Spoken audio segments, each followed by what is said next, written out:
Okay, I'm going to show how to remove and put back the chain into this flexible chain conveyor. So first I remove the power of the conveyor, and then I unlock this screw here. I have 4 of these screws, but I have removed 3 of them already to save time in the video. Now I can remove these sides here in this chain installation section here, these ones, and then I can reach this. If you see here, these the pins that holds the chain together, just press it out, the pin here, and then I can lift up this link that is disconnected. I turn on the power for the conveyor, and now I can take out the conveyor from the beams here, like this. I help it out so it doesn't get stuck on anything.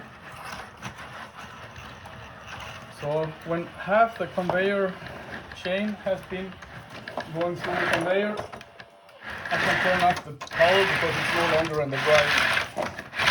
So we turn off manually.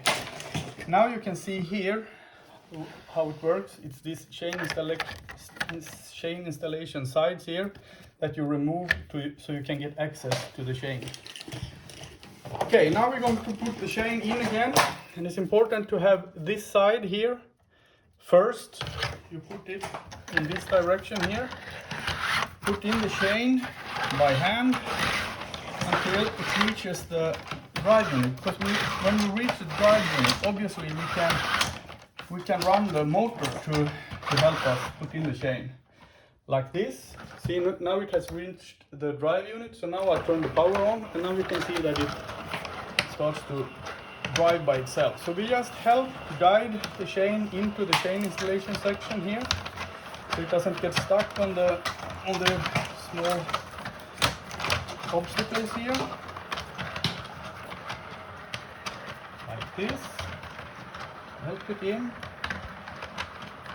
and when we reach the chain installation section here, we stop, because then we can pull these links together, and here we can put in the pin through the little hole here and just help it in with a screwdriver, like this.